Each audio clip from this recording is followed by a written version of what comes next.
अस्सलाम वालेकुम, this is Syed Ahmad Gilani. आज के इस वीडियो में मैं आपको एक इंपॉर्टेंट क्वेश्चन बताऊंगा जो इंग्लिश के पेपर में आता है, और वो क्वेश्चन है कैरेक्टर स्केच के हवाले से।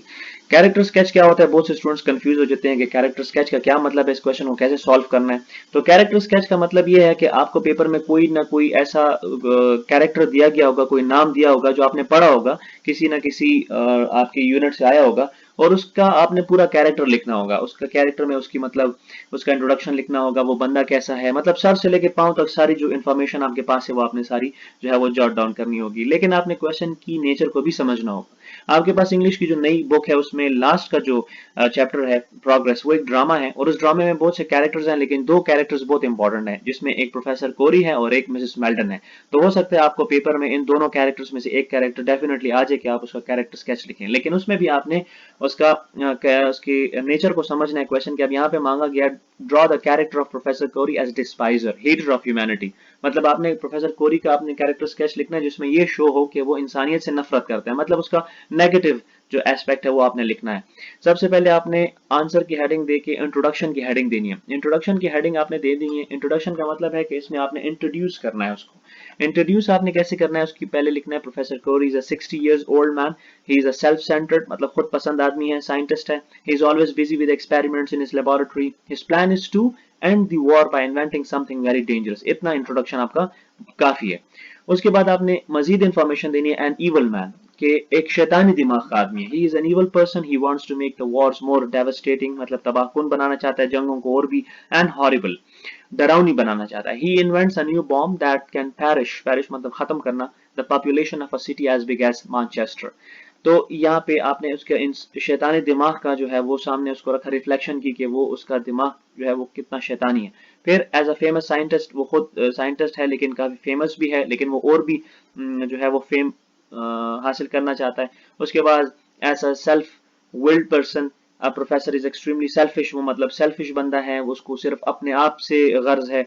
उसके बाद अनपैट्रियोटिक, अनपैट्रियोटिक मतलब उसको वतन से भी कोई इतनी खास मोहब्बत नहीं है, क्योंकि वो कहता है कि पहले तो मैं अपने मुल्क की हुकूमत को अपना बॉम्ब का जो फार्मूला है वो बेचूंगा, अगर उन्होंने मुझे अच्छे पैसे दिए तो ठीक, नहीं तो मैं किसी और मुल्क की हुकूमत को भी बेच सकता हूँ। तो यहाँ पे उसके उससे मुल्क से जो गद्दारी का जो पहलू है वो भी सामने आता है। और आखिर में आपने कंक्लूजन की हेडिंग देनी है, इसमें आपने बात क्वेश्चन को एंड करना है, जैसे professor Kori is a selfish, cruel and evil person, he has no love for humanity, his sister's grief has no effect on him, he just wants fame and success।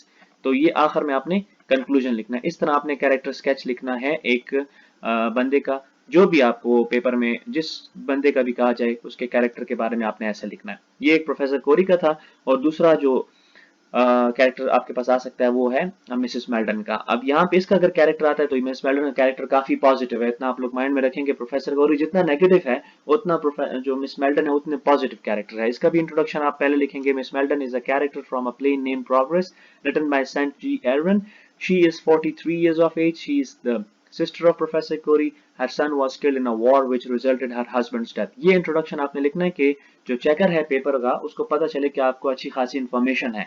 उसके बाद आपने उसका लिखना है हर अराइवल, उसका आना, जब प्ले में उसकी एंट्री होती है कैसे होती है वो लिखना है। फिर आपने उसके बारे में लिखना है डिग्निफाइड लेडी, वो एक अच्छी खासी एक मुअज़्ज़िज़ खातून है, उसके बारे में आपने लिखना है। उसके बाद आगे आप जा सकते हैं अ ब्रेव वुमन, क्योंकि वो एक बहादुर खातून भी है। Miss Melton is a brave woman, in spite of losing all she had she bore the tragedy patiently, she behaves very calmly and suffers from old memories। तो ये क्योंकि वो एक बहादुर खातून है, उसने बहुत ज्यादा नुकसान उठाया, उसके बेटे की डेथ हुई है, उसके शोहर की डेथ हुई है, दुनिया में अकेली रह गई, लेकिन फिर भी वो बर्दाश्त के साथ जो है वो जिंदगी गुजार रही है, पीस लविंग। इन सब के बावजूद, अपने शोहर को खोने के बावजूद, अपने बेटे को जंग में खोने के बावजूद, वो चाहती है कि अमन हो।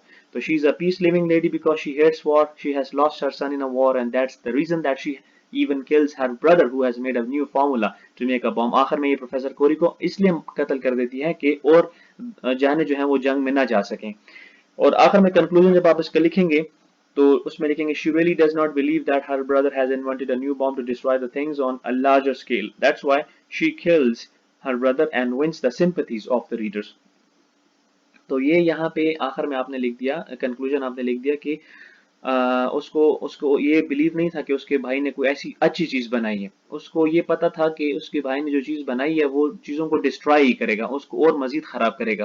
तो इस तरह ये आपने कैरेक्टर स्केच, ये दो क्वेश्चन जो हैं वो आपने मैंने जो आपको बता दिए यही दो क्वेश्चंस मोस्ट इंपॉर्टेंटली के पेपर में आ जाएंगे, क्योंकि ये दो कैरेक्टर्स बहुत ज्यादा इंपॉर्टेंट हैं न्यू बुक में और आपके पास प्ले एक ही है।